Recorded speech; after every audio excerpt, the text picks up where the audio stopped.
This is Chatter. I'm Scott R. Anderson. This week, authors Kelly and Zach Weinersmith on their book Exploring the Pros and Cons of Space Settlement, A City on Mars. The explicit purpose of settlements is to have families and generations living in space. And so you're going to be getting exposed to radiation, from the moment you are an egg in your mom's body all the way through to the end of your life. And that's a lot of time to be exposed to radiation.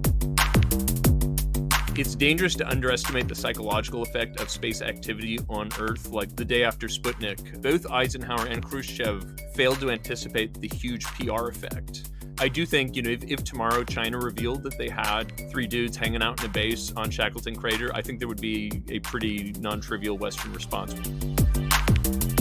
There is some water on the moon, and it's trapped in these craters. So the premium real estate in the place that we're most likely to start learning about how to do settlement is very small, and now getting into international law, the rules about what you can do are very vague.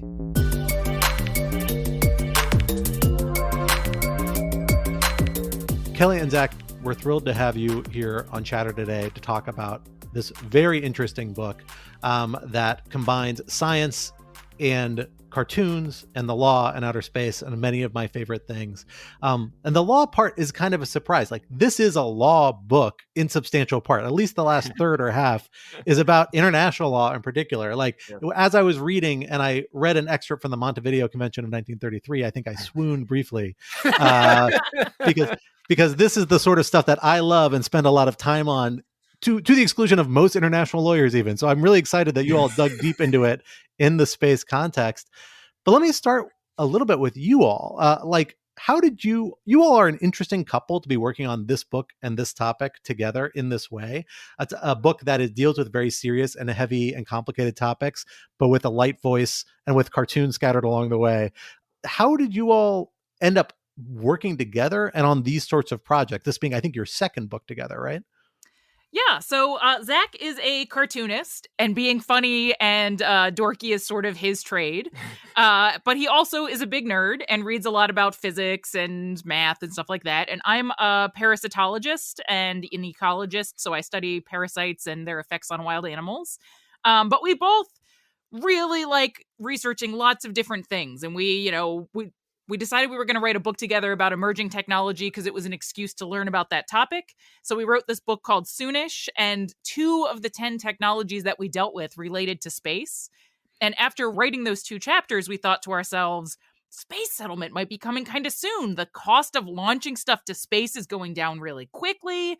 And, as far as we can tell from the pop science stuff we've been reading, we know how to keep humans alive in space. What's holding us back is that it's just too expensive to send all of that equipment up there.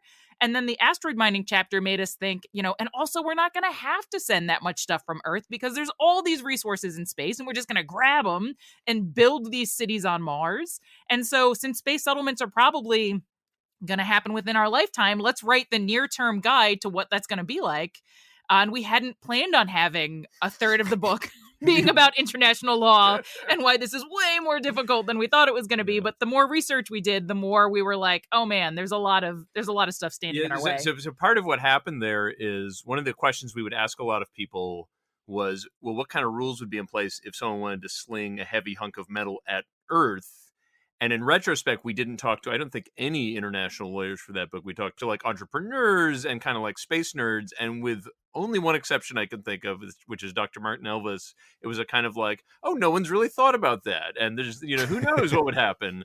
And, or it's not really a problem. And so we were at some point in a pitch pack, we included, maybe 10% of the book we'll talk about the international law. And it just turned out to be so very rich. And also requiring so much contextualization that it ended up kind of growing into this huge chunk of the book. So tell me a little bit about your methodology to get really boring for a little while going into this. Because, you guys, again, you have professional backgrounds where you've dealt into certain related topics, you're interested in them, but you're also not your conventional astrophysicist, astrobiologist. I don't know if astrobiology is a thing, but something like that. The people who work in these fields, some of whom we've had on the podcast before talking about this and have dealt into this from different perspectives. How did you orient yourself to this topic, which it's worth noting, there's like a big community of people out there in the private sector and academia who have spent a lot of time thinking about this. So how did you approach orienting yourself in this field, in this area, to bring together what is a pretty comprehensive book that tackles it from scientific angles, legal angles, sociological, political angles? Who did you talk to? How did you go about finding out who to talk to? So the biggest thing is that we first spent a year researching before we even asked a publisher, and then when we talked to them, we asked for 3 more years. So a big part of how we were able to even kind of, we would not have felt confident if we had to write this book in 2 years. It just couldn't have been done. I'm writing down the name of your publisher so that I can make a note that if I need a patient publisher, that's a good person to reach out to. See, we're lucky because we have like I'm a cartoonist and Kelly's a scientist, so we don't need to write the book to eat. So like the book is a thing we love doing, but so we were in a position to be able to say, look, we can't. And so our view is essentially for any one of these fields. If you started this book as a planetary scientist, that would have given you about 10% of this book. But then you would have had to research other stuff. Or if you were like an expert in space law, that would have given you maybe 20% of this book, but you would have still had to learn all this other stuff. So the one nice thing is because it was an overview of so many fields, there wasn't exactly anyone who was already doing this. So we had a little bit of an advantage there. But you said we'd get boring, so we could talk about process, which because this was a big part change of the book. It's an important part of it. A huge part. So what happened was, with Soonish, which was our last book, it was maybe literally 1/10, 1/20th the amount of research that went into this book. It was a much lighter, more joyous research project. Less impactful. Yes, less impact. That's right. But so for that, we essentially just kind of divided and conquered. Like, oh, you go research this one thing and write it up, and we'll fiddle with each other's writing, but that's it. But this was so huge, we had to engage in division of labor, which happened maybe a year and a half in, where we realized, okay, roughly. So we both researched, but our joke was like, I can read very quickly with 80% recall, whereas Kelly reads very slowly with 100% accuracy. And so I would do a lot more ranging. Like I read a lot of like astronaut memoirs, a lot of old future casting books about space, and also some in-depth research, but like to make sure we were right and talking about the right things and representing the arguments properly. That was Kelly's like deep dive. And so she would take my notes and her notes and compile a thing we would call the dossier for a given chapter, which would be like a 40-page monster document with like inklings of structure in it about how we should make the arguments. And then my job was to take that, because I'm more into writing and editing, was to take that and turn it into a short thing that skipped over all the stuff Kelly loved that was in the research, but kind of told a story. And then actually the humor and drawing part was kind of like the very last thing. That's like a little finish that was put on at the end to make it more readable, which maybe not true for this audience, but we felt was especially important for some of the international law stuff, which can be pretty thick. So yeah, it was a very involved process. And there's more. So I also went to, the Human to Mars Summit, National Space Society working group meeting, where they were talking about like, well, what do we still need to know for making rotating space stations? The International Astronautical Congress. So I went to a lot of different conferences and met a lot of different people. And then once we had a draft of a chapter, we would go to like the names of the authors whose textbooks we thought were most helpful, and we would send our chapter to them and say, all right, can you let me know if this looks okay? And so each one of our chapters has been reviewed by a couple different experts.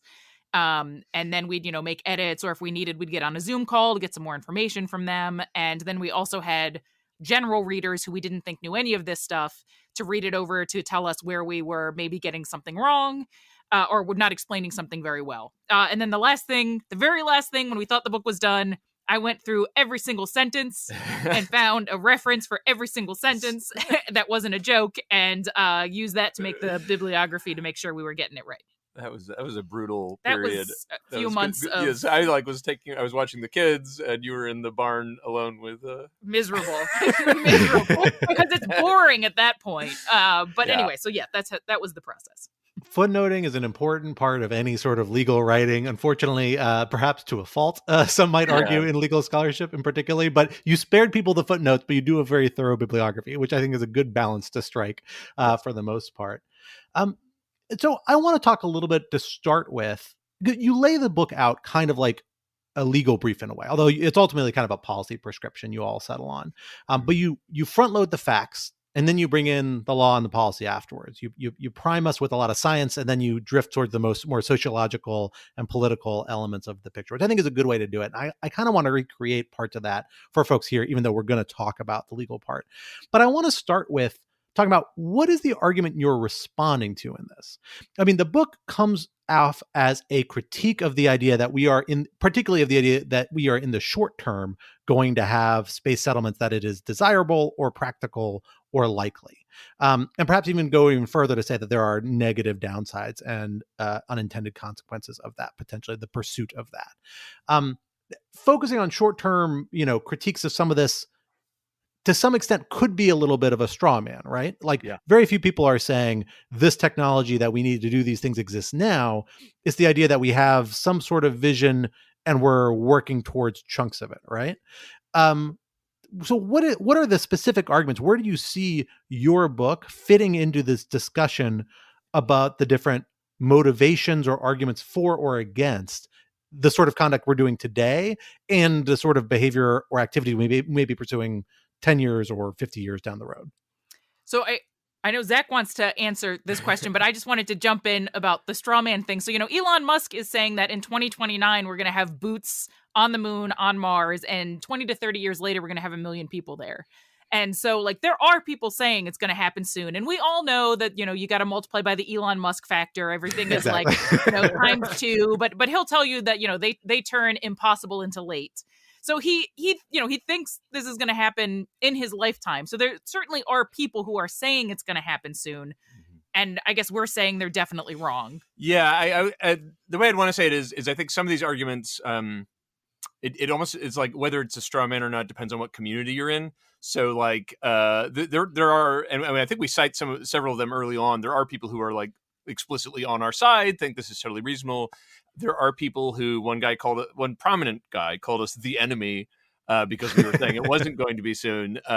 So there's a non-trivial faction who perceive us as wrong and maybe evil.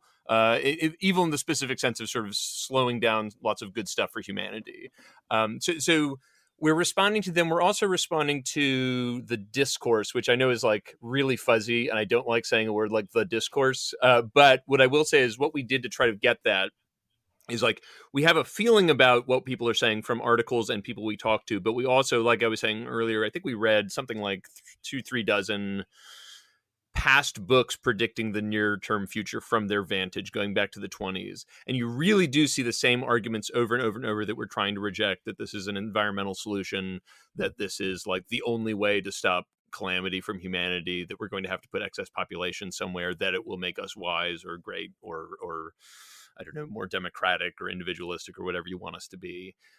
So we're kind of responding to that. I'm one way to say it is there are a couple aspects to this argument, one of which is what we worry is that as a result of, one, the discourse, and two, the apparent PR benefit to leaders and agency heads of acting like stuff is imminent, we want to push back on that just to say these arguments are stupid. This is not imminent. There ought not to be any fight over mining rights on the moon because it's idiotic. There is no benefit.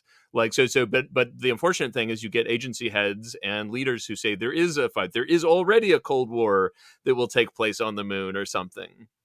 And so we're pushing back against feasibility, but then the second part, and this is where the law comes in more, is we're pushing back against the desirability of doing this stuff.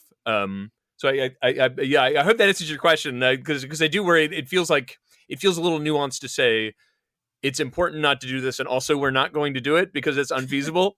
but what we're arguing is essentially it's probably not feasible. It's really not feasible in an ethical fashion in the short term. But then also we shouldn't fool ourselves into thinking it's going to be really remunerative or important to human destiny in the near term, because nations could get we could get tension over that. We could get escalation over that. So I guess that's the case we're trying to make. So with that kind of thesis statement in mind, let's walk through a little bit of the argument of the book, I think, in kind of short form. I don't want to give any of the good stuff away. We can't do the cartoons. It's an audio format. But let's go through at least some of the arguments, beginning with, as you guys do, the facts of it, right? I think it's worth thinking of the facts kind of in two different buckets, right? We have the internal facts, the realities of human biology and psychology, and the external facts, which is the realities of outer space and foreign planets and what it would actually mean. So let's start with that first bucket, that inside bucket. For you all, what are the big barriers that we're talking about that people overlook about human biology and psychology that make this a particularly difficult enterprise, and that aren't easily surmounted certainly in the near term at least? So one of the things that really surprised me when we cracked open our first space medicine textbook was, I assumed that we already knew how space radiation impacts the human body and what it would be like to live in partial gravity. But it turns out that the many decades of data that we've collected from the hundreds of astronauts who have gone to space is not actually relevant to space settlement itself. So one particular problem is that if you're on the moon or Mars, you are much more exposed to space's radiation. And radiation in space is different than what we have on Earth. And the astronauts that are, for example, on the International Space Station are protected by Earth's magnetosphere. So they're not getting the dose of radiation that you would get if you were living on the moon or living on Mars. So we found one review paper that even said, we're not even sure space radiation causes cancer, but it's reasonable to assume that it can. And that was from 2018. And that's where we are. We think probably this is going to be bad, but we don't understand it very well. And, that matters for a lot of reasons. And one of them is, the explicit purpose of settlements is to have families and generations living in space. And so you're going to be getting exposed to radiation, from the moment you are an egg in your mom's body all the way through to the end of your life. And that's a lot of time to be exposed to radiation. And when we send astronauts up, one, they're not exposed to most of the radiation you'd be exposed to on the moon or Mars. And two, they're up there for, weeks, months, and in a few cases, a year, but never even 2 years. The longest stay is 437 days. So radiation, we really don't understand it. Also, they're in free fall, which is essentially zero gravity. And we know that that's bad for bones and muscles, and you get a lot of deterioration. So, for example, hips deteriorate at 1.1% per month. You lose bone mineral density. So that's pretty quick, and that's in free fall. And so we don't know, the Mars has 1/3 gravity relative to Earth. Maybe that's enough to make 1.1% go down to zero, or maybe it goes down to 0.2%, but now you're talking about decades of someone's life rather than months. And I wouldn't want to be the first woman on Mars when labor kicks in, hoping that my hips hold out. That sounds scary. And so we don't understand the impacts of partial gravity. So that's another area where we don't have enough data. We're starting to get some data. So there are these wheels that the Japanese Space Agency sent up that simulate gravity. So you can simulate Martian gravity and see what that does to a mouse. But that's a far cry from a human.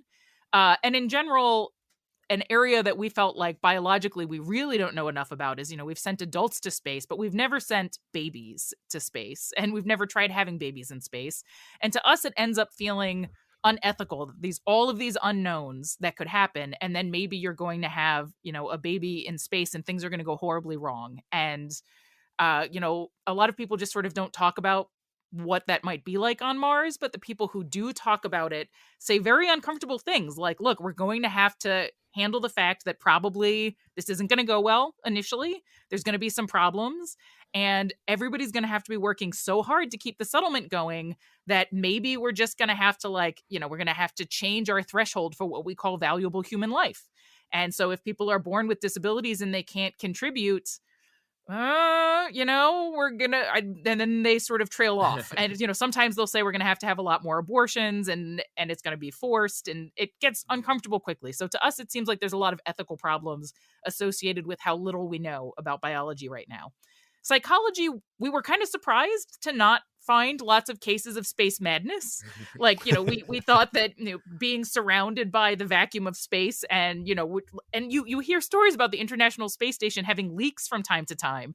And hearing, being in the vacuum of space and knowing that your facility leaks sometimes, I would have trouble sleeping. That might make me crazy, but actually it seems like people do pretty okay psychologically. But you should expect that when you send normal people to space, they're probably going to have normal levels of anxiety and depression and stuff like that. And we're going to need to be able to deal with it. And if they're on Mars, for example, there's a 3 to 22 minute delay in conversation because Mars is just so far away. So you won't be able to talk to psychiatrists back home. We don't know how well medication holds up when you send it through space and expose it to radiation. So there's still a bunch of things we don't know in terms of psychology and medicine. Do you want to add to that? The only one little thing I would add is one thing, so a lot of that stuff I think people might guess, although not guess how bad it is. The one other thing is reliably going to space degrades vision. And we don't quite know why. One guess is that when you go to space, you reliably do get this upward fluid shift in your body, which is used to like managing different fluid pressures, or, it's harder to pump blood from your feet than it is from near your heart.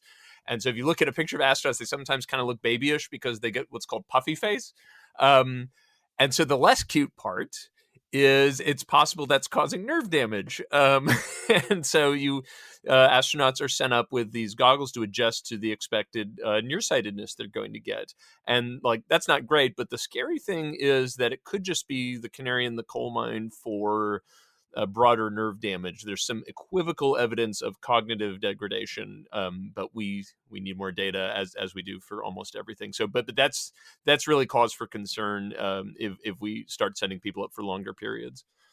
So, I mean, I think to take some of this and boil it down to the essential conditions that kind of feed into your argument, it's something like space travel, particularly long-term, the sort of things you would need to do to accomplish a lot of these purported objectives, whether settlements in space or space mining, things like that.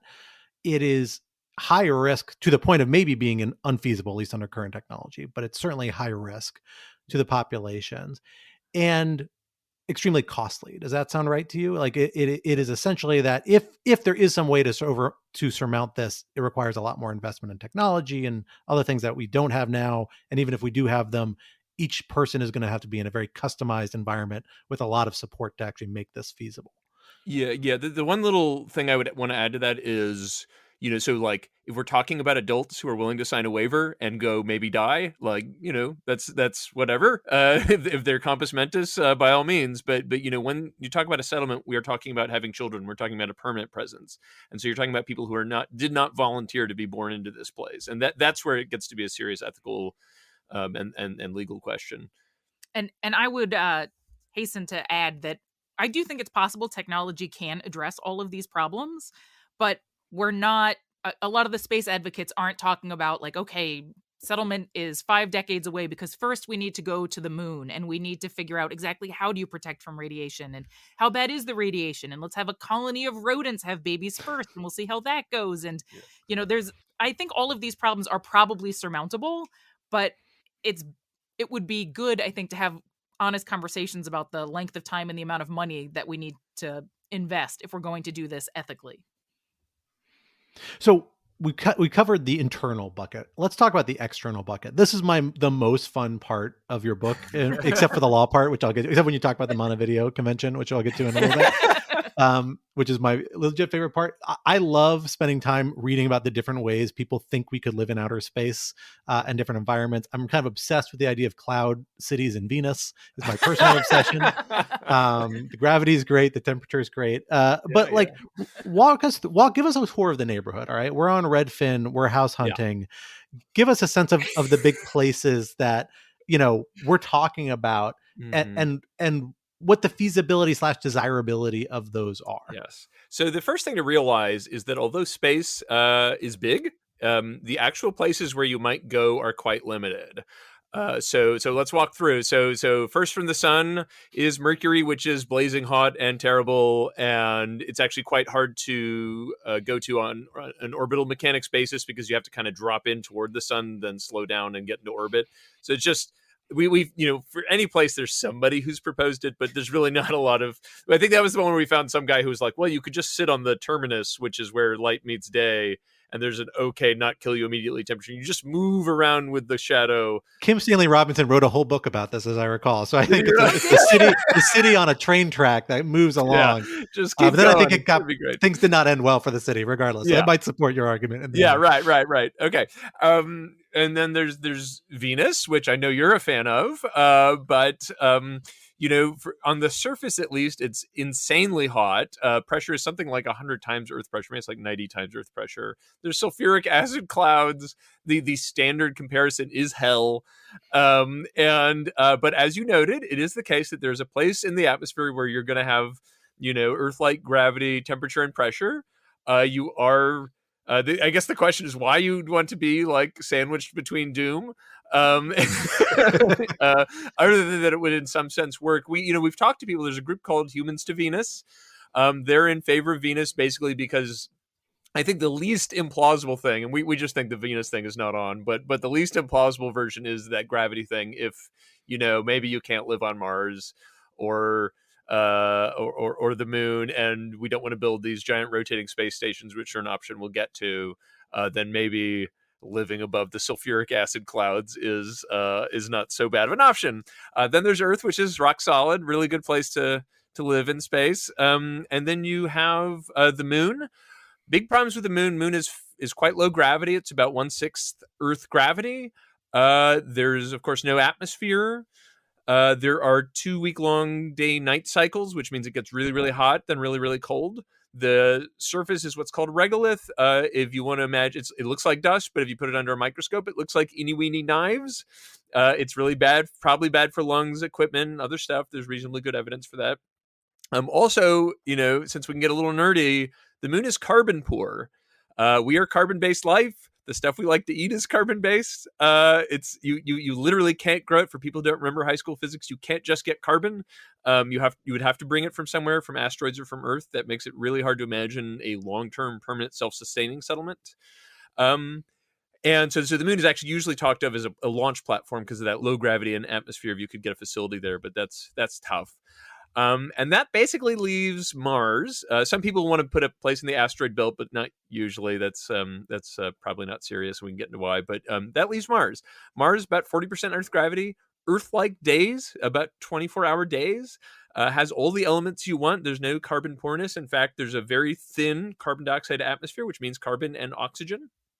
And humans like oxygen. If you supply hydrogen, you can generate water, air, and fuel. So Mars is usually where the fantasy lies for long-term space settlement. The big problem with Mars compared to the moon is unless there's some cool new spacey technology, it's about 6 months inbound. And on most trajectories that people take seriously, you've got to spend about a year there before you get 6 months outbound. So you're really on your own for a while, and you really can't get home, right? So if you visualize it, at some point Earth is on the opposite side of the sun from Mars, so you can't even just kind of jetpack out. And beyond that, there's the asteroids. Asteroids, just we get into it, but it's very few serious proposals for life in the asteroids. Some people have proposals we don't think are very plausible for mining the asteroids. Beyond that, you're talking about gas planets. You can't even land on them. There's no surface to land on, and anyway, you would die. And then even further out, there's ice. But they're moons. Yes, and there are moons of Saturn and Jupiter. Sometimes people talk about Titan or Enceladus, but honestly, the arguments are kind of bizarre sometimes. Like people will be like, on Titan, there's a methane atmosphere, and methane, you can burn it. So that's great. And you're like, we don't usually talk about, speaking of going on Zillow or whatever, you don't usually talk about things this way. Well, Enceladus you can fly, right? Because the atmosphere I think it's Titan you can fly. Yeah. So and Enceladus you could dig down through a core of ice, and maybe there's some warm salt water. So that's nice. We never talk about things on Earth this way. And obviously beyond the asteroid belt, you're talking a really long time to get there. And so that is it. There's not a good place, right? There's which places like maybe you can do this. And usually the locus of those hopes is Mars. But you got to talk about the rotating space. Yeah, right. Anyway. I'm sorry. Yeah, can't leave Lagrange points need to come up at least once. Absolutely. Okay, I'm sorry. Properly. So the one other proposal, which goes back to the 1920s, but was really elucidated in the 1970s by Gerard K. O'Neill is the big name here, but there were others. And the idea is you put some big rotating object, it can be a sphere, a torus, a cylinder, and you put it in space somewhere. A Lagrange point, for people who don't know, is just a point where your spaceship would sit in a stable relation to celestial objects, which is nice. So you don't drift off into a bad situation. You don't want to go into the sun, you don't want to fly towards Earth or any of that. You're basically stable. And the question is how you build this, because there's not any mass sitting there. Usual proposals, Gerard K. O'Neill, for example, favored putting a mass driver on the moon. And if you want to visualize a mass driver, imagine a maglev train, right? A train that floats above little magnets, only it goes up and the track just ends. And you sort of shoot payloads up that track. They go into space. You can imagine a sort of giant metal catcher's mitt that gets them. And then some vast access to solar energy creates a furnace, and you are able to, by some means, often unspecified, convert just big hunks of mass into all the stuff you need. Other proposals would get that mass from the asteroid belt, but by some means, you just need a huge quantity, millions of tons of just stuff. So you can build these structures.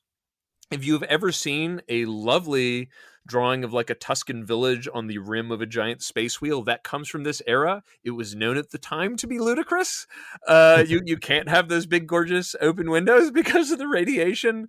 Also, maybe getting kind of nauseous watching your ship rotate once a minute or whatever it's going to be. And the main argument, so a lot of people are in favor of this. Often the arguments are a little silly, frankly. People will say, you could completely control the weather and climate, which we already do on Earth in greenhouses. But the one plausible case we say is basically if microgravity turns out to be, or microgravity or low gravity, like of Mars or the Moon, turns out to be a showstopper, meaning, say, children can't develop there or humans eventually get major medical problems there, then you have to have some alternative. So if you can't have babies, maybe you have a rotating spawning station or something that you go to. But basically, the way I like to say it is, if it's the case that we really need these rotating stations, you're basically just declaring space settlement is really, really, really, really hard, harder than the really hard we already thought it was going to be on Mars. But one of the things I love about these conversations is that you'll say that to a space settlement advocate and they'll be like, no, there's a kind of technology that will solve that. So for example, when we say, oh, we're going to have to live in rotating space stations if the gravity on Mars isn't enough, they'll say, well, you can put banked racetracks in there and that can simulate gravity. And of course, these proposals also have you underground, because underground you're protected from radiation and from your habitat being punctured by micrometeorites and stuff like that. And so like, the farther you get into these conversations, you're underground, living on banked racetracks, and all the like technological details add up and it gets more and more complicated. Yes. So there are solutions to a lot of these things, but at some point, every part of your life needs to be like managed by technology in a complicated way that we haven't figured out yet, and it gets infeasible. Yes. Let me zoom in on one part of this that I think is most relevant to the contemporary policy debates. And that's the moon and kind of like prime real estate on the moon. Because you guys talk about peaks and lava tubes, essentially being two of the main spots of real estate. I think people think of the moon as obviously differentiated. We see the spots, we see the man, we see the cheese. We know stuff's going on up there. But I don't think people think of there being massive differences between parts of the moon in terms of desirability. It's kind of the whole thing might be settlable or accessible or usable in different ways, but you all make the case that actually it's extremely limited the spots you would actually want to be at on the moon. Yeah, so let's start with the lava tubes. So we have things like we have lava tubes on Earth as well. So the deal is you've got lava and you have it sort of moving through the Earth. And as it moves through the Earth, the outer ridge, where it's a little bit cooler, sort of solidifies and becomes hard. And when the lava finishes moving through, you're left with essentially a tube with a hard exterior and a hard bottom that usually doesn't collapse, usually. And so you get these also on the moon and Mars, and they tend to be much bigger than the ones that you find on Earth.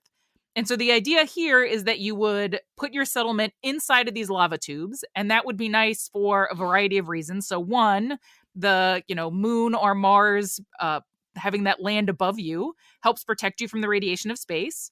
Those incredible temperature swings that you get on the moon, they're much less intense when you're underground, so you save yourself from some of the temperature swings. Anything, the moon is constantly being impacted by things from space, and now that's hitting the top of your lava tube instead of hitting your habitats, and that's nice. And also that regolith that Zach talked about, that's like all those little knives that gets in your equipment and you don't want to breathe it in. It's all just like hard and solidified, so you don't have that regolith to deal with. So living in these lava tubes, which are sort of limited in number, is one area where we might start competing for space, because if you can set up a settlement in that lava tube, your life's going to be a lot easier. There's even some proposals for essentially trying to like put an airlock on a lava tube and sealing it so that you can just walk around without spacesuits inside.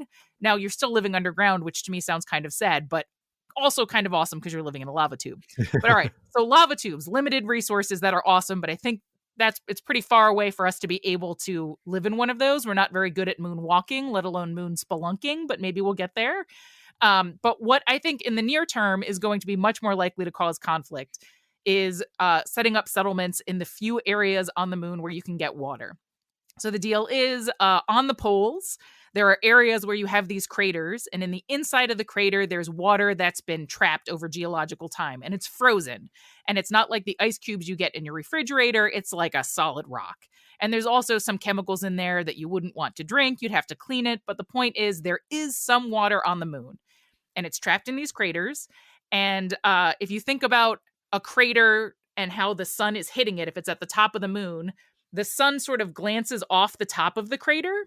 So the rims actually get a lot of sunlight. So Zach mentioned that the night on the moon is as long as 14 Earth days.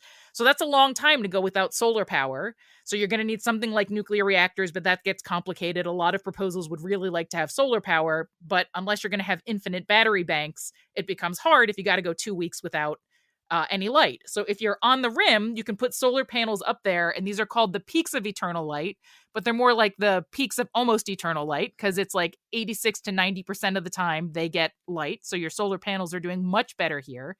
And inside the crater, you get water. And I think the peaks of eternal light make up something like 1/100th of a billionth of the lunar area. So it's very small, a very small area where you can set up these solar panels, and it could very easily be occupied by a nation or a company. And so these very best areas have very small surface areas and are probably the places where we're going to go first. So there are proposals from the US and China that talk about going to the poles to check out the water and use the solar resources. So the premium real estate in the place that we're most likely to start learning about how to do settlement is very small, and now getting into international law, the rules about what you can do are very vague. Well, that's the perfect transition because it really, if you boil down a lot of the facts that you all lay out, I think the kind of key criterion for the legal analysis, what enters into it, is that you have states in a situation where, because this venture is so high risk and so costly, there's a strong incentive to go to the position, those much more limited, much more scarce positions where you have a competitive advantage over the rest of the moon, let's say, or whatever these other locales they may focus on. It's conditions for competition, I think, is what you all are really driving at. That this idea that the space is a wide open terrain is millennia down the road. Before we get there, at least in the short term, it's highly competitive for a very limited number of environments by virtue of the nature of the mission.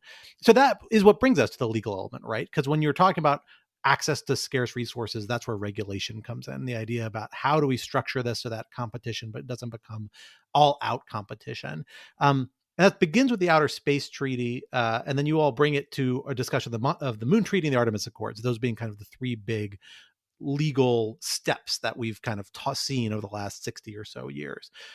Let's start with the Outer Space Treaty, and before we jump to the kind of comparison with the other two, and talk about what it does that you think is most relevant and useful, and the big elements that are most relevant to this question about how states are approaching this, which to me sounds like it rings in jurisdiction and property rights. But tell us about what the big things it does in those sorts of spaces are.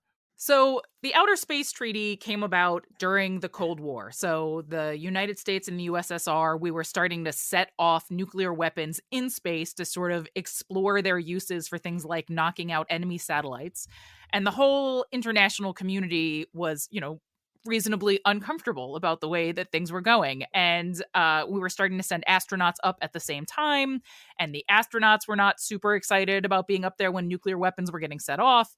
And essentially, the USSR and the United States decided, you know what, we would like to come to some agreement about what we can do with space to sort of try to limit our likelihood of ending up in World War III. So they go to the United Nations and they come up with the Outer Space Treaty, which comes into existence in 1967.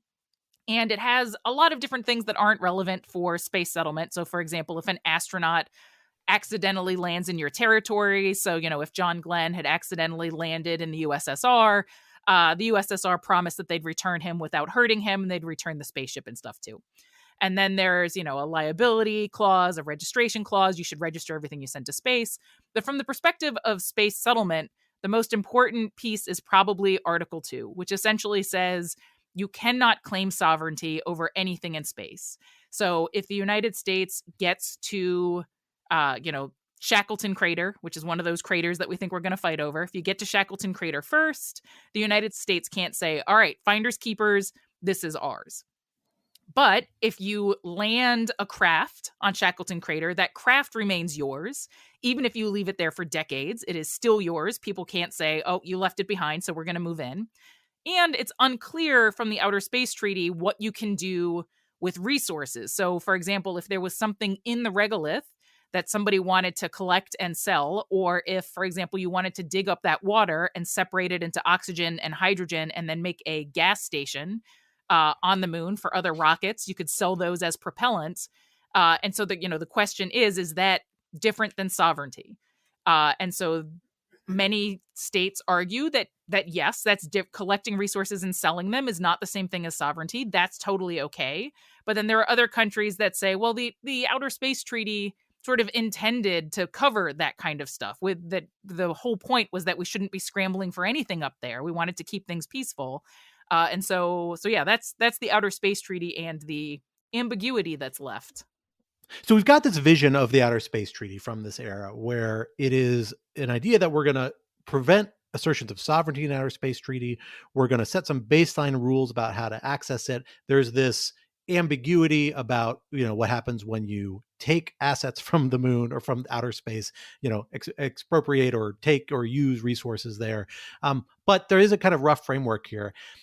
Then you talk about the relative failure of the Moon Treaty, something that takes a much more collectivist view of the moon specifically. And you compare that to the shift more recently to the Artemis Accords, which is not a treaty, but a multilateral kind of non-binding political arrangement the United States has been spearheading for the last 15, 20 years or so, maybe a little less than that. Tell us what you draw from the comparison between these two, which I thought was a pretty interesting to see this evolution. And I guess the concerns that you all have coming out of this Artemis Accords moment that we're living in today. Yeah, so you get the Outer Space Treaty in 1967. There are a couple treaties that come in the following years, but they're mostly just little elaborations to the treaty. But there's a push for a big treaty in the 70s that has some giant UN name, but it's usually just called the Moon Agreement. I'm sorry, yeah, the Moon Agreement, and it would have clarified the property regime, and maybe created an agency to kind of oversee operations there. And it got, the document was completed. It was ratified. I believe it's technically in force in that enough nations signed it. But one backed out, and now it might right. not be anymore. Yeah. But so something like 17 countries have ratified it. Yeah. But importantly, the U.S. and USSR both refused. So that, when it comes to space, especially when you're talking about the 70s, that really moots everything, right? And we different ways to interpret why it failed, but essentially one argument is that it essentially didn't benefit the U.S. or the USSR, and because they would have had to share stuff from the moon with all the nations of Earth, and when you have two major players, that is not super tempting, and so that document is generally considered to have failed. One of the problems was that it wasn't clear how things would be shared, so it said something to the effect of, when it appears that resource extraction will become feasible, then we'll come up with this international body which will govern it, and then they'll figure out the rules. And so, for example, the US was saying, well, that is a horrible way to incentivize going out and using resources and selling them, because, who's going to invest when they don't even know what the rules are going to be when they finally extract the resources? They won't know what % of the profits they'll be able to keep or anything like that. So there was some concern about what would happen and how vague it was. Yeah, right. So basically, it's one of these things where there are a lot of parties to it. My understanding, it was the U.S. diplomats were willing to sign off on it, but when it got back to Congress, it was like, no, this is socialist stuff. This is bad for us. We're not doing this. And so it's basically a dud. And then thereafter, that's 1979, and we don't get there. Legal scholars would say there was space law in the sense of, that we use the word law for international law, in that there were like resolutions and the culture evolved and this and that, but there wasn't another big treaty. And now it's, one of the things I really like to note is part of that may be because there are just more countries now. High decolonization was from 1945 to 1975. The number of countries multiplied by something like 6. And it's just hard to get a major agreement. Also, it's not as hegemonic of a period, and so no big deals are coming out. The U.S. basically believes this more in libertarian interpretation, this idea that you can get resources as much as you want. And China and Russia are a little iffy on that. And then just very recently, I think in 2020, the U.S. comes out with the Artemis Accords. And this is a document that clarifies essentially the U.S. position. But a bunch of countries signed on to it, and it's not just like we dragged Luxembourg in. No offense to Luxembourg. It's like Germany has signed, the UK has signed, I think Israel has signed, Australia. More than 20 nations have signed. Yeah. And this agreement does a lot of stuff. And one thing we focus on is something called safety zones. And the idea of a safety zone, it's totally scientifically plausible. It's that if you have a base on the moon, someone else shouldn't just be doing stuff around there. It could be dangerous for you and for them. To give an example, if you have a moon base, the moon has a patina of this dangerous regolith dust. If someone lands near your base, they're going to kick up a ton of it, great distance, and it could hurt you. So it's reasonable to say bases should have safety zones. On the other hand, that's a sort of quasi-turf-like claim. It's obviously not sovereignty, and I believe the U.S. specifically says this is not considered to violate the Article 2.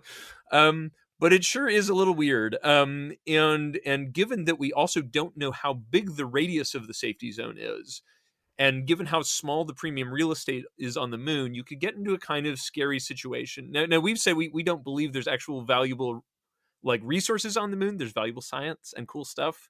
But if nations believe there are, and they can make these turfy claims, then it gets a little scary. And so the safety zones are important, but also the United States has clarified that our interpretation is that it is okay to extract and sell resources. Yes. Maybe the Outer Space Treaty, other countries can debate, but in 2015, Obama signed the Space Competitiveness Act, and in 2020, Donald Trump released an executive order, and both of those documents said it is our interpretation that it is not claiming sovereignty if you extract and sell resources. This is maybe the only thing those two political parties have agreed on in a really long time.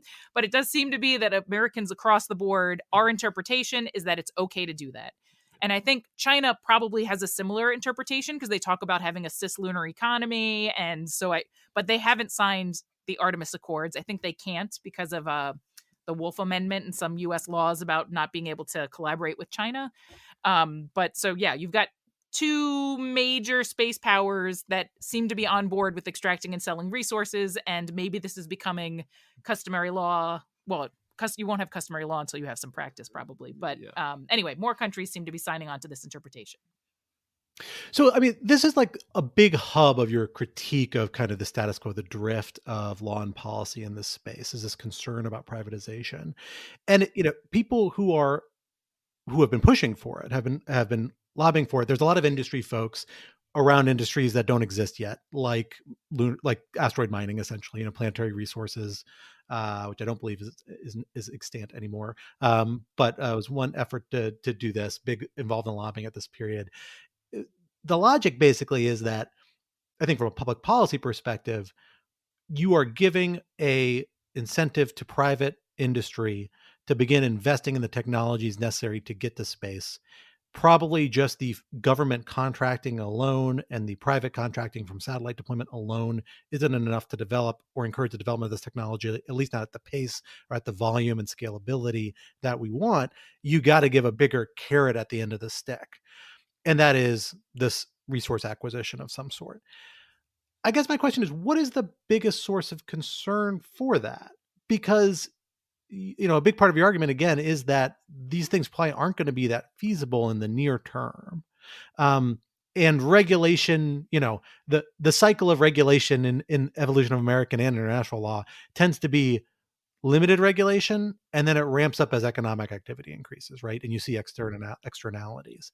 So given that we're like pretty far out from this being a real outcome, what are the real risks of it that you see? Or is it more of a long-term risk if this isn't adjusted as we get closer to actually doing these things? Yeah, I think that's a good point. We one book we really like is Dark Skies by Daniel Dudney, who's like an international relations guy, but who is just like a huge space nerd. And like us, there's a certain segment of the community that now despises him.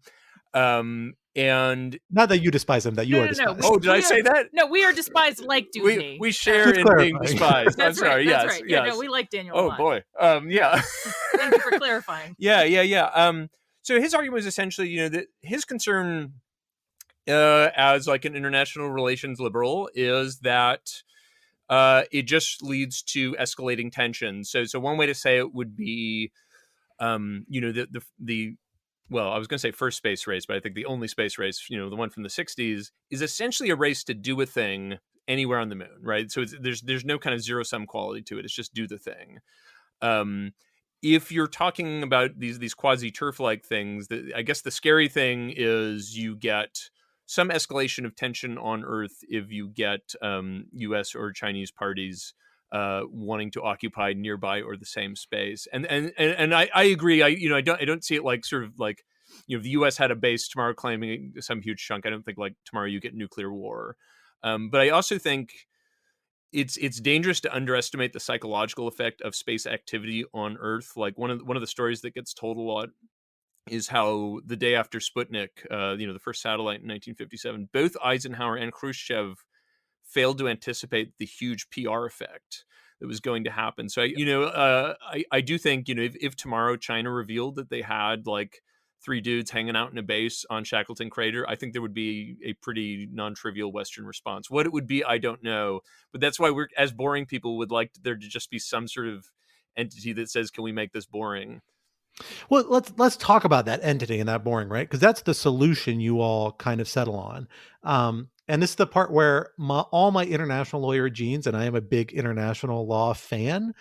Sadly, like this is the part where I come up very skeptical of. But in part, I think because of weird parallels to your skepticism of the science of this. Yeah. But is an international legal regime? Talk to me about us about what you all are envisioning when you say that and some of the models. I think you draw on 2 good historical models for what you're talking about.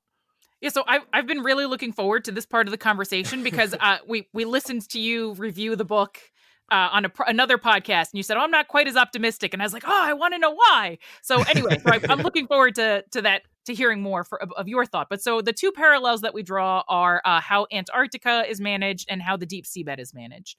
So around World War II, there were 7 nations that already had claims on like pizza wedge shaped slices of Antarctica.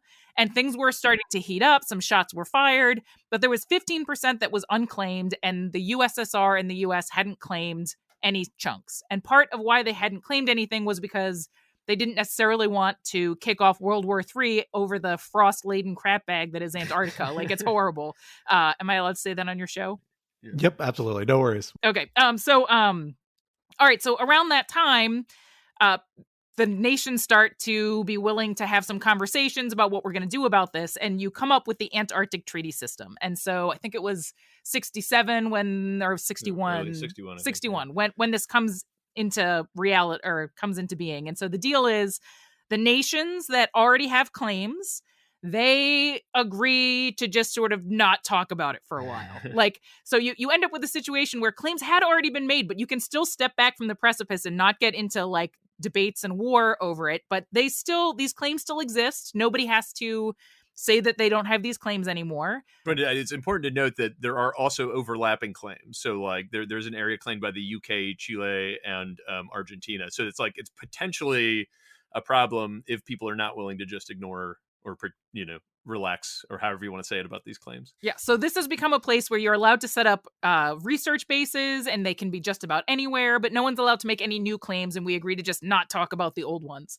And the CRAMRA, Convention on the Resource, I always forget the acronyms. There was a time when people were starting to talk about, okay, we now have the technology to start extracting resources from Antarctica. let's start doing that. And so when they started talking about doing that, environmentalists started getting involved. Jacques Cousteau in particular was like, no, we shouldn't be, ruining this pristine habitat. And eventually all of the players got together and they agreed, okay, for 50 years, there's going to be a moratorium on not just resource extraction, but even looking to see where the good stuff is. We're all just going to cool it and focus on science. And so here's a situation where there were overlapping claims and people were able to back up and come up with a peaceful system. And yes, we decided we weren't going to extract resources, which from some perspectives is a tragedy. You could lift, the more resources, we could be making money, we could be lifting people out of poverty, blah, blah, blah. Like, it's, we're not accessing those resources. That's sad. But on the other hand, we have peace, and that's pretty solid. And science, which is also pretty solid. And so then you have the United Nations Convention on the Law of the Sea. And what's relevant to our conversation here is the deep seabed. So nations claim exclusive economic zones, which is some chunk of the ocean adjacent to their land where they're allowed to do what they want. But beyond that, you have the deep seabed. And that doesn't belong to anyone. And in 1982, the first set of laws to govern it were passed, and there was some problems. So, for example, anybody who decided that they were going to extract and sell resources had to promise technology transfers. So you get the technology to extract resources, and you have to agree to give it to everybody else, make it available to everyone. So countries like the United States were like, not cool, we're not signing on to this. And so you ended up with an amendment, and in 1994, you ended up with a version that a lot of countries were willing to sign on to, not the United States, but a lot of countries, and it's created the International Seabed Authority. So this is an organization, this is kind of like the Moon Treaty. You've got an international organization that makes decisions about what you're allowed to extract and how the sort of profits and the benefits that arise from the technology are going to be sort of doled out to the rest of the world, and in particular, underdeveloped nations. And they're currently figuring out the rules. So it has been a very long process. The rules are still unclear, but we haven't gone to war over polymetallic nodules on the deep seabed. And so there are these trade-offs where you have this slow, cumbersome system, but you get peace. Maybe you don't get extraction and profits as fast as you want, or maybe never at all in Antarctica. But it does seem to do a pretty good job of preserving peace. So we are optimistic that a system that there could be a system we could come up with that might be able to allow us to go to space, extract resources, figure out who's going to live where, that is done peacefully. And so why are we wrong? So I don't think you're wrong, but I think there's a sequencing question here, right? Particularly when we're talking about short-term, medium-term, long-term, or short-term and immediate sort of activities. I mean, my reaction to this as somebody who spends a lot of time thinking about and dealing with international legal regimes, is that they are incredibly costly entities to set up. And often the products of long chains of activity. We had this moment like after World War II where that experience made states much more willing to enter into basic international legal regimes. And that moment closed 15, 20 years later and has never really reopened. Is more closed now, probably more than ever, with maybe like little exceptions around stuff coming from the Ukraine conflict and stuff like that. Mm-hmm. And so like my instinct is to say, hoping to have this set up ex ante isn't really the way any of these legal regimes immediately developed. You had the incentive for states to spend their scarce resource of political effort and time and resources.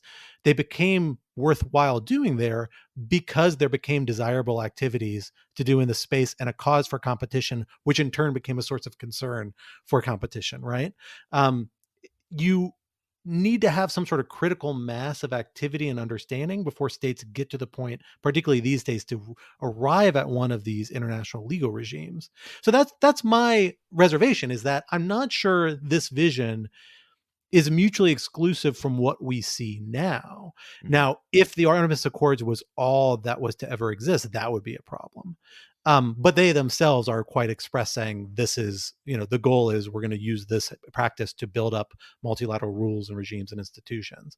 And so I'm not sure, in part precisely because I completely agree with some of the scientific challenges of actually doing any of this at any serious scale that will even rival the relative scarcity of real estate on the moon in the near term, that I'm not sure we're at a crisis moment where this activity poses the sorts of threats that would preempt international legal regime being effective later, if that makes sense.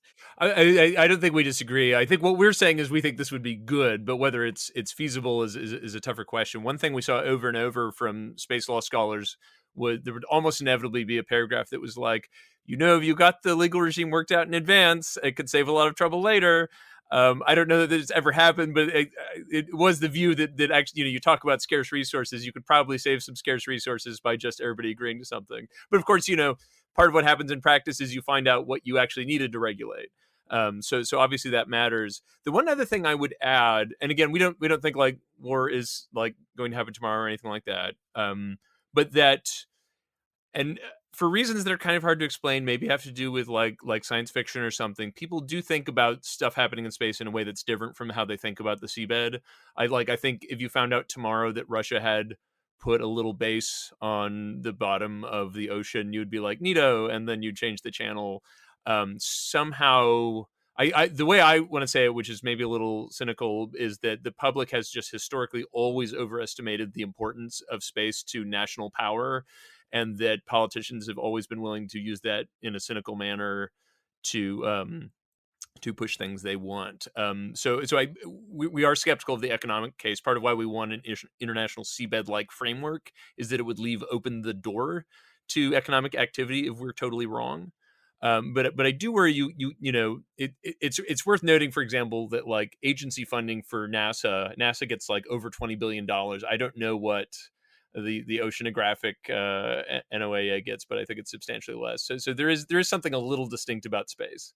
Well, and I see your point that you need to be at a point where more stuff is happening. So like the International Seabed Authority hasn't figured out the rules yet. They're like literally working on figuring them out right now because what is it? The Kingdom of Nauru or Nauru, that there is a small country that said we're teamed up with the company. We are ready to extract.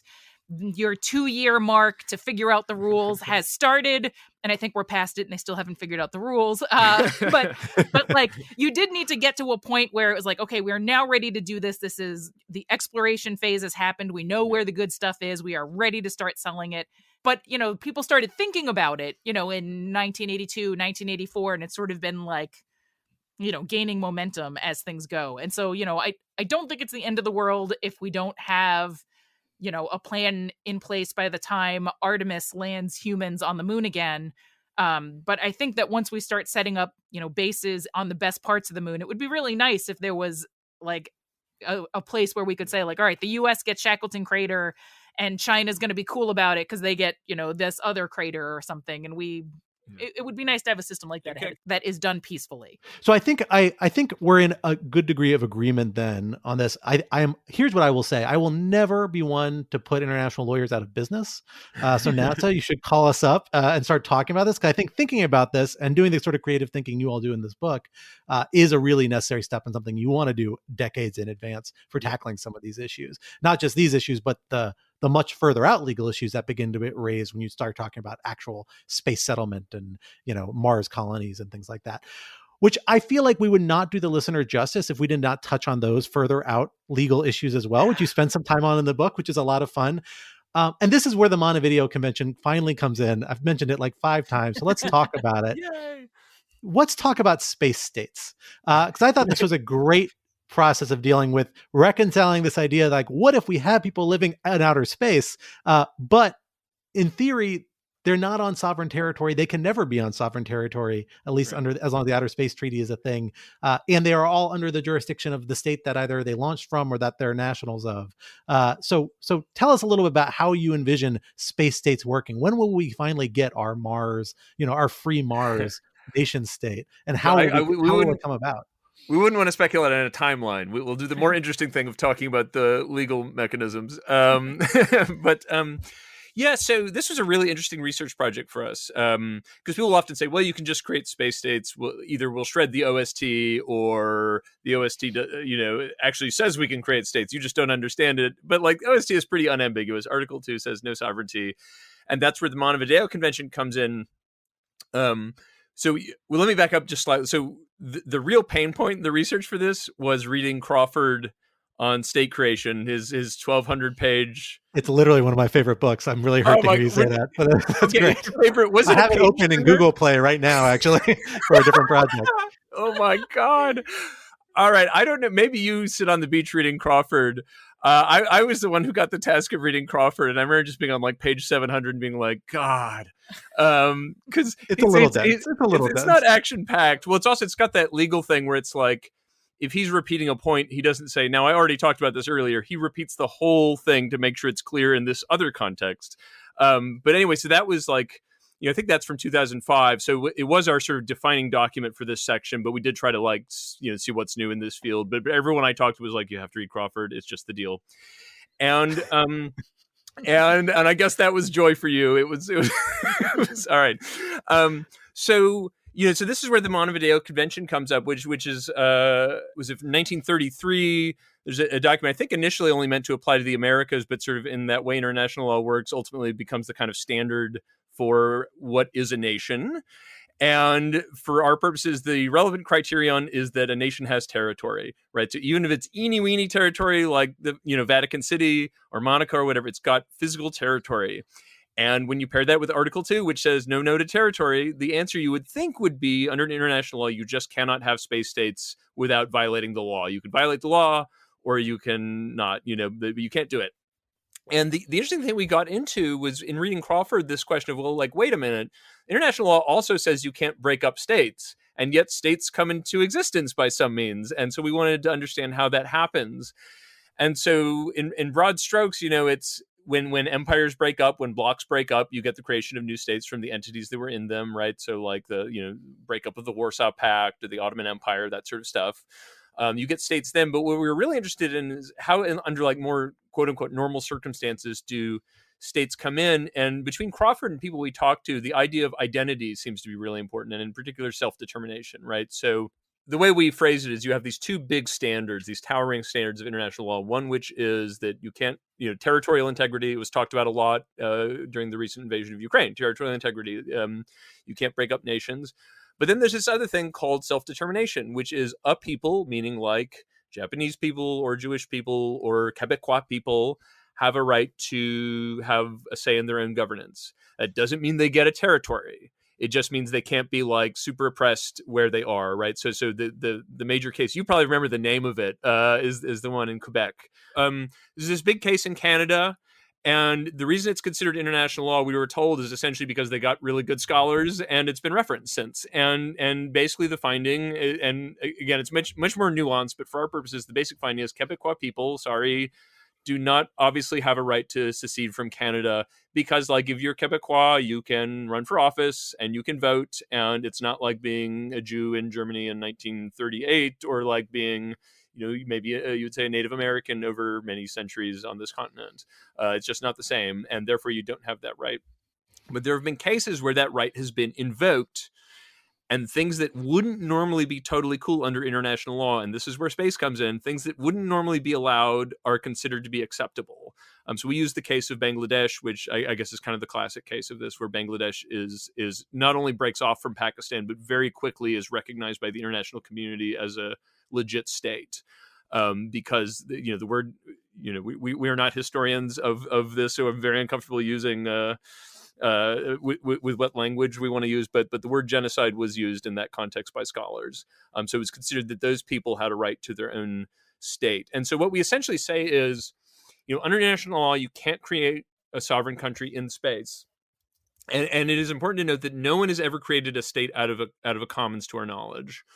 So it would be new, but you could get a condition, you can imagine it, and this is where it gets a little science fiction-y, but where self-determination was allowed to be invoked by some means to allow people, say on Mars, to claim a territory for their own protection. Yeah, I mean, so that if you're living on Mars and you're still part of you're still essentially a United States citizen because your ancestors launched from the US, You probably can't actually be part of government. Like, you can't participate in debates in live time because there's at least a 3-minute delay, maybe a 22-minute delay. And so you could argue that you don't really have representation in government, and the people back home don't know what you're going through, and you've sort of culturally changed so much that they just don't understand what you're going through. So you could argue that your self-determination is not being realized because you can't participate in the process because you're so far away.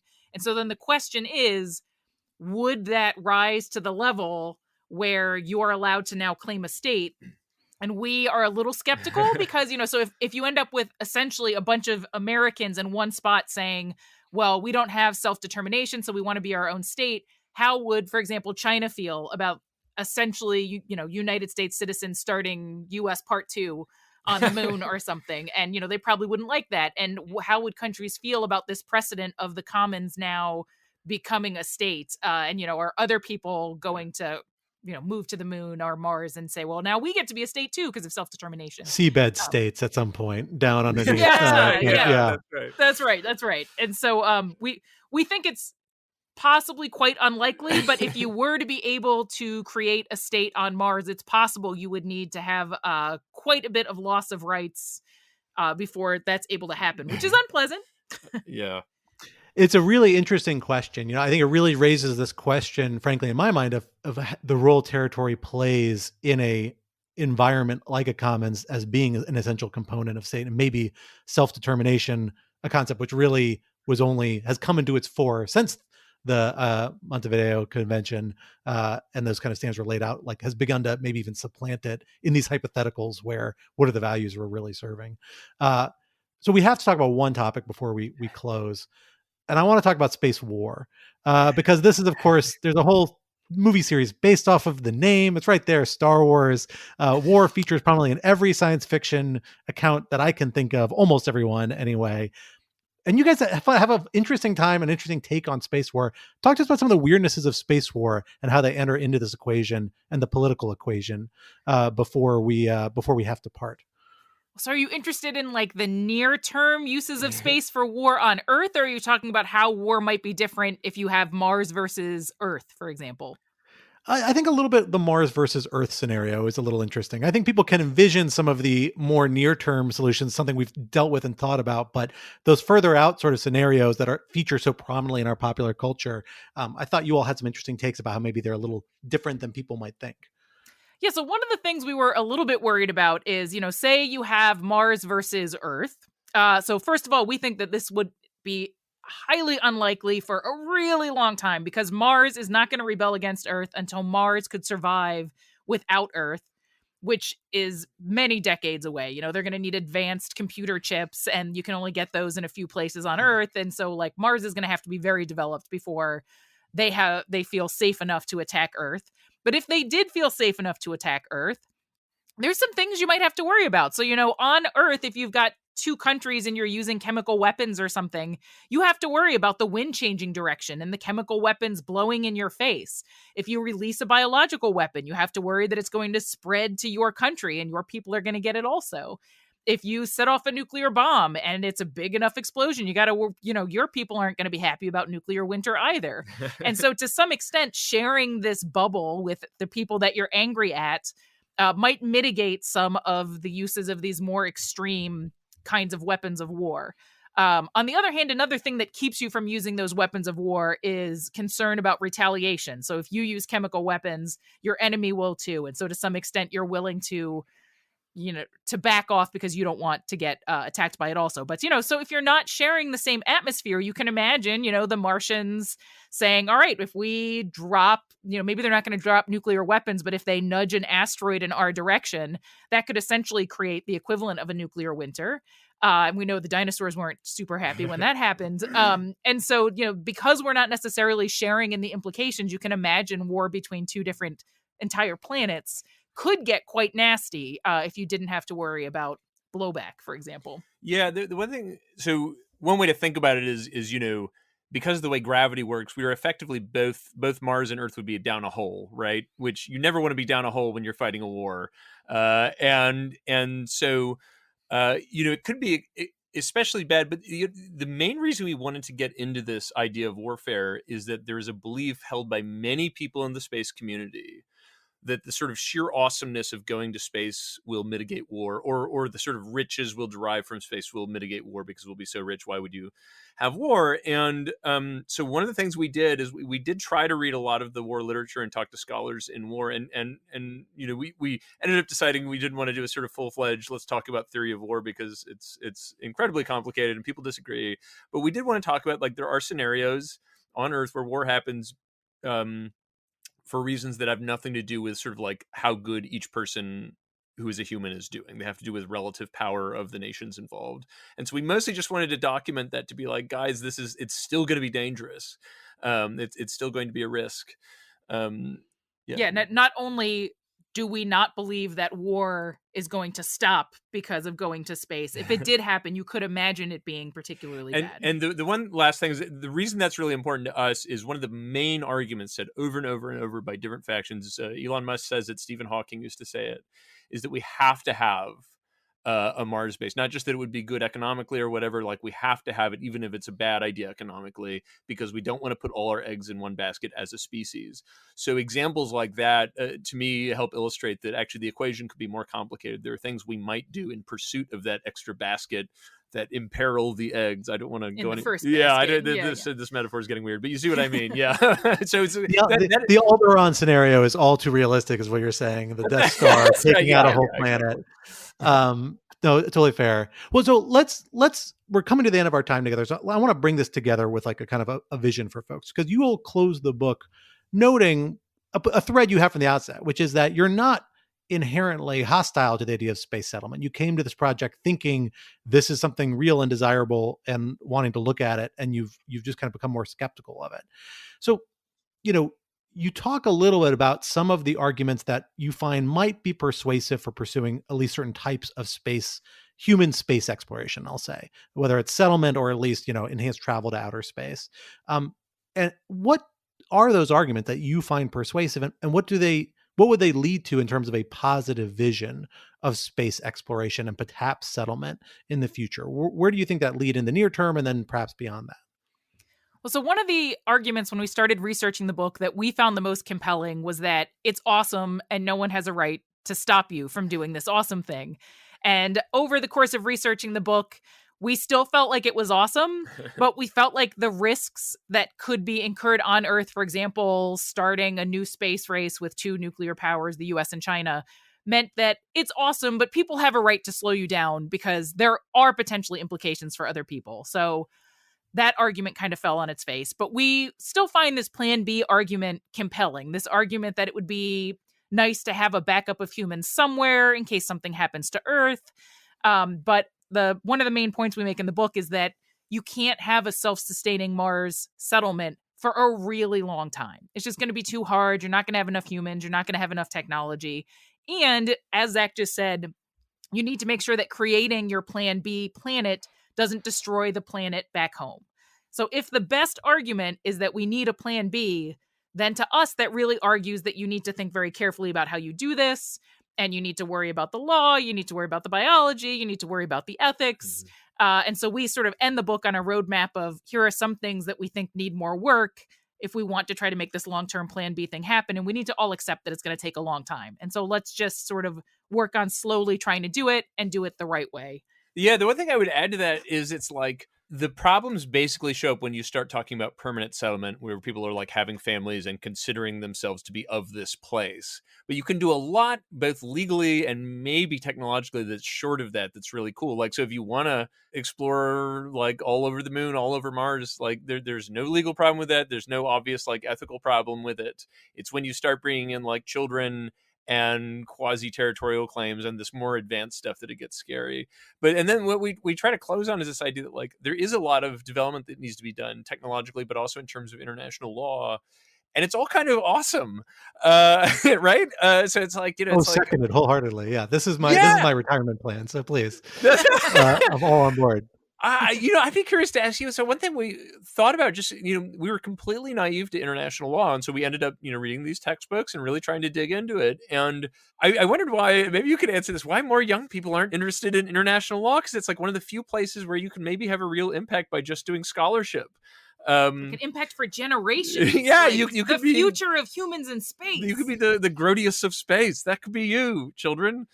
That is a noble view and something I will share with my students when I am teaching again. But sadly, relatively limited opportunities in private practice for international law, for better or for worse. But maybe that will change as we get closer to this era of true space exploration and all the legal questions it raises. So we are almost out of time together today, but we have a tradition here at Chatter. We end each interview or conversation with a random question drawn from our Chatter box, which is a physical box of questions, which I do not have access to at the moment. So I found a few of our virtual ones that I randomly selected. Admittedly, the first one I randomly selected was, should the U.S. send a manned mission to Mars? That seems too on the nose. So I'm going to use the host prerogative. I think we know the answer to that one. We'll take that one out. Instead, it is, I'm going to slightly modify this. The question I got is, what is your favorite or least favorite spy or political thriller movie or TV show? I'm going to change that to space movie or TV show. What do you think is the best or the worst science fiction space travel movie or TV show that you would recommend or strongly urge people to avoid? I'll give it for each of you separately. No need to come up with a consensus answer. Yeah, we don't watch a lot of TV or movies. I really like The Expanse.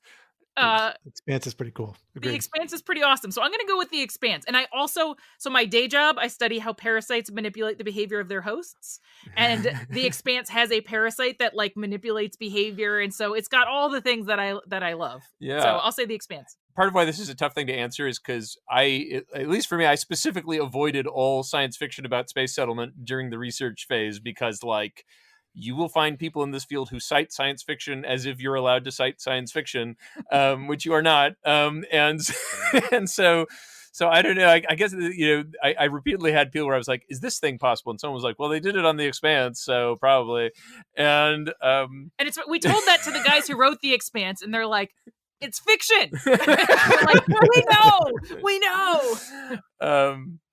Oh, okay. Here we go. Here's an offbeat one, and recommend is kind of a funny word here. In the 70s, Kelly is realizing what I'm talking about. There was a movie put out. It's like a 40-minute film called Libra. You can find it somewhere on YouTube. It was put out by 1970s libertarians, and it is in favor of giant rotating space stations because Earth is not libertarian enough, and it features like shag carpets and mutton chops with like jazz music while a space station goes by. And best of all, because it's like 1970s libertarians, every word that starts with an E noise has the word free put in front of it. So when people say it's your free responsibility to decide, it's your precision, it is incredible. It's funny start to finish. I have a fantasy of doing a showing of it at the Cato Institute. I haven't pulled that off yet, but it's just pure hilarity, and will give you a little window into what people were thinking in the late 70s about why we need to do this right now. That was a perfect answer. I love it. That's a great recommendation. I've had people recommend this to me before. You're reminding me I need to track this down. I will say, if you've been avoiding science fiction for a while, just because I've said it on my other podcast numerous times, you should check out For All Mankind. It is, I think, the show that wrestles with a lot of this stuff that you guys are wrestling with. It's a great synergy with the book. So I recommend. I'd be curious to hear about your critiques of some of it. But we will have to have you back on Chatter or one of our other podcasts here at Lawfare another time to dig into that, because we are out of time today. But Zach and Kelly Weinersmith, thank you for joining us here today on Chatter. Thanks for having us. This was we did not get enough chances to talk about space law in our other interviews. We are so excited. Thank you.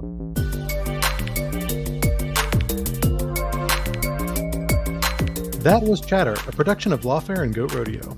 Please subscribe to the podcast and find us on Twitter at That Was Chatter.